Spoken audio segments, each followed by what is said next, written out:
Hello, welcome back. I'm Stephen, and today you're going to watch me make some sort of an attempt at reviewing the Third Doctor story, The Monster of Peladon. Hardly a classic, and I'm going to struggle with this. It's not going to be the longest video ever. In fact, before I get going, I've got to confess that twice when I was rewatching this, I quite literally dozed off.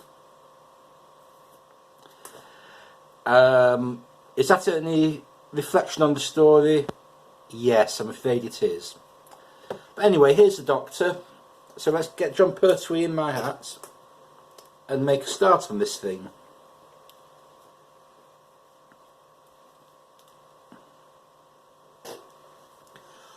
Oh, it's time to talk about Doctor Who. I've got the Doctor in my hat. I'll have to stay very, very, very still, or he'll fall out and go splat. And John Pertwee stays in the hat. He clings on to the Monster of Peladon like a hero. Okay, where do I begin with this?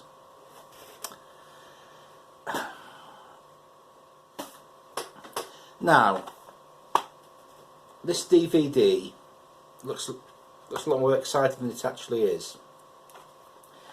And the main problem with this story actually is that it's just too long for what it contains. There is so much padding. There is no way in the world that this should be 6 parts. It's a natural 4-parter stretched out to 6. And the worst offenders are the first 3 episodes, because in the first 3 episodes we just have the Doctor and Sarah Jane wandering around Peladon, mixing with the aristocracy and the miners, and generally getting imprisoned, released, again, disbelieved, believed. It just goes on and on and on until finally, in the dying moments of the 3rd episode, the Ice Warriors finally show up.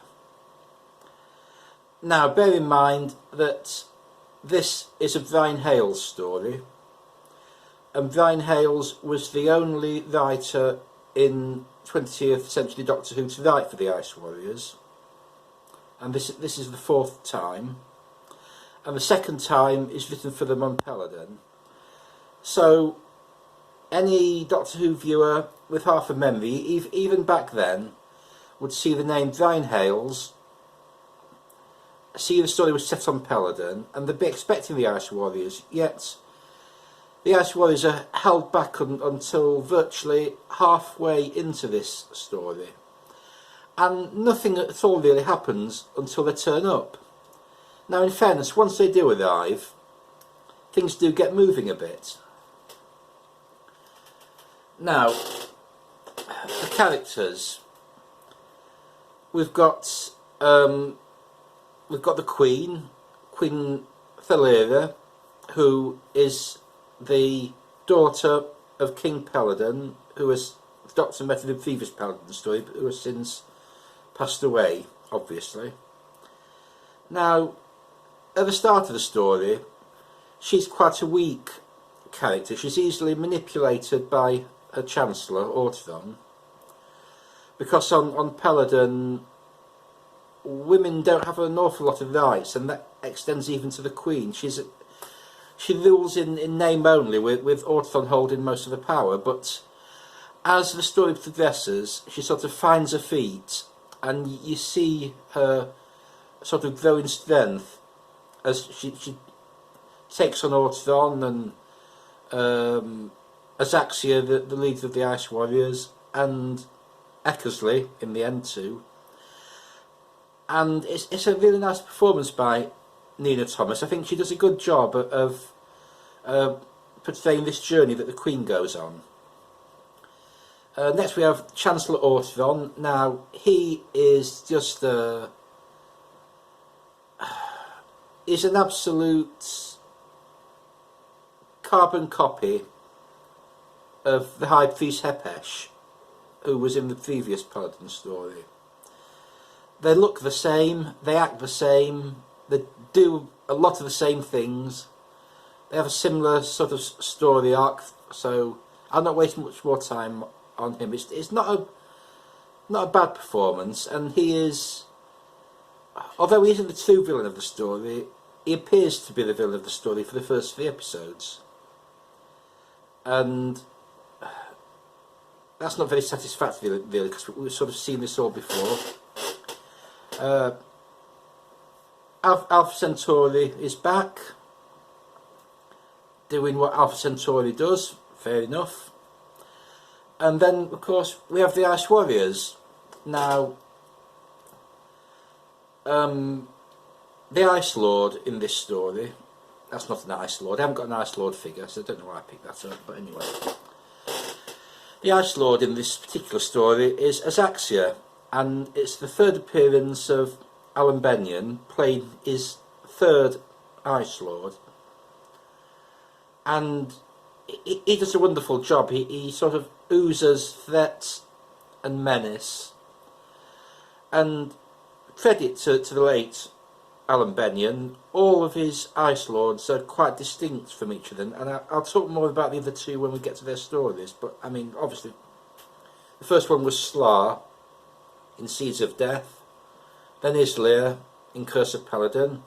Now we have Azaxia, and I don't know if it means anything that each time Alan Benyon appears, he plays a character that gets 1 more syllable to their name.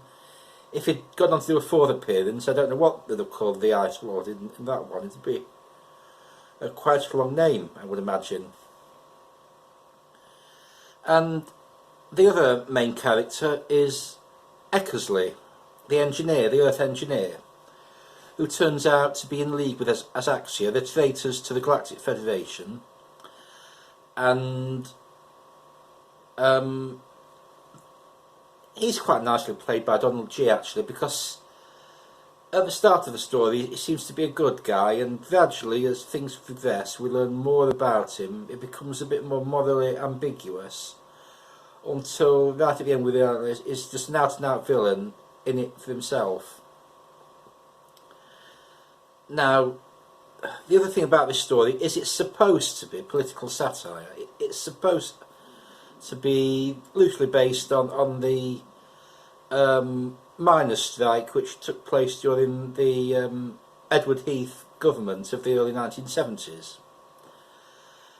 But if you're going to do satire, there has to be a point to it. And there's really no point to this because, okay, the first 3 episodes of the story, the boring ones, are kind of about industrial relations, you know, the sort of workers versus the aristocracy, if you like. I mean, you've got all sorts of cookie cutter characters. Oh, that's a mouthful, isn't it? Cookie cutter characters you might expect. On the miners' side, you've got the leader, sort of moderate leader, Gebek, or is it Jebek? Gebek, I think. And then is sort of number 2, Etis, who is the sort of hothead, militant, sort of extremist trade unionist who won't listen to reason, and he's of course mirrored by Orthon on the other side, who is the sort of far-right, sort of reactionary government minister. And he's, on that side of things, of course, Philaira is a moderate, but she has no power, and of course neither of the extremists, Orthon on one side and Etis on the other, make it to the end of the story. They meet their doom, and in the end Philaira and Gebek, I'm sorry, it's Gebek.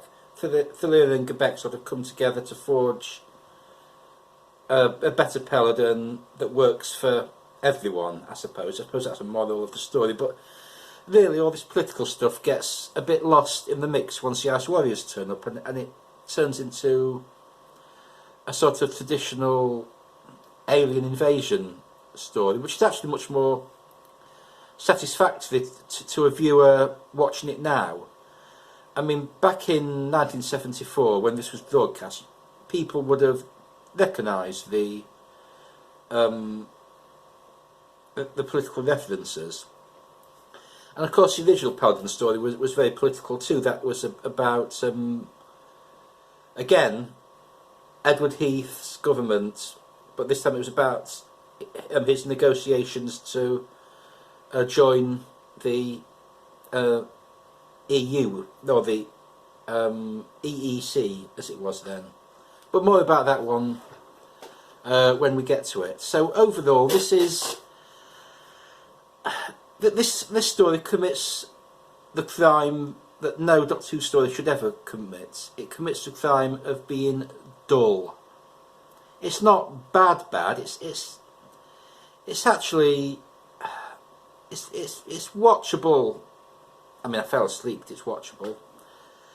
There's some interesting characters, but the script just isn't quite there for some reason. Which is, Brian Hales, I find a bit hit and miss as a writer. He wrote 6 stories for Doctor Who. The 4 Peladon stories, of which this is the final one. But previously to that, he wrote The Celestial Toymaker, which is the one and only Hartnell story which I don't enjoy. And he wrote The Smugglers 2, which is a hard one to judge because it no longer exists at all. Whereas The Celestial Toymaker, we do have 1 episode that exists. Smugglers, we've only got a soundtrack. It's not a bad story, but again, more than that when we get to it. But my point is, Brian Hales was not by any means a bad writer. But somehow he messed up on this one. I think it was maybe because he was asked to deliver 6 episodes when he'd only got enough story to do 4. And it's just unfortunate that we don't see the Ice Warriors again in 20th Century Doctor Who after this, and maybe it's because this story was judged to fail and no future producer got round to bringing them back. I mean, there were... JNT would have brought them back if the original season 23 had been made. So, who knows how they've been handled then, but even so, that was well over a decade after this. And sort of Ice Warriors sort of got relegated to sort of just these plodding monsters in everybody's memory, and they were the last of the big 20th century Doctor Who monsters to re-emerge in 20th century Doctor Who. It took them until the tail end of the Matt Smith era to come back. Oh dear. My apologies for my camera just cutting out just then. What had happened was I'd reached the maximum video storage capacity on my phone because I'd forgotten to delete last week's video off it.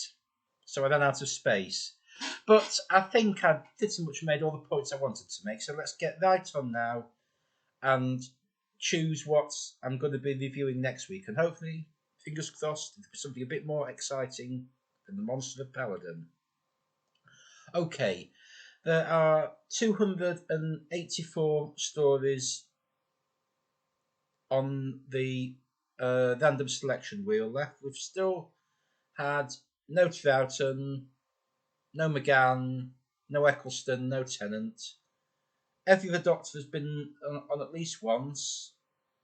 John Pertwee, Colin Baker twice, Matt Smith 3 times now.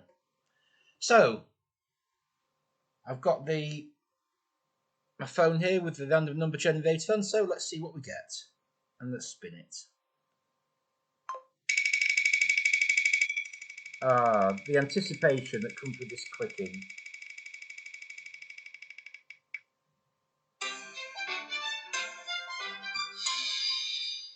That is 135. So, I'll go to my spreadsheet, see what 135 is. And it is... Oh, wow. Now, I said a moment ago we've not had any Troughton. Well, we've still not got a Troughton near the story, but we have got Troughton because next week it's going to be the two doctors. And the question you're all asking is, will I have two doctors in my hat? I'm going to have a damn good try. So, I shall see you next week for the two doctors. Until then, well, before then, please do watch my Sunday chats.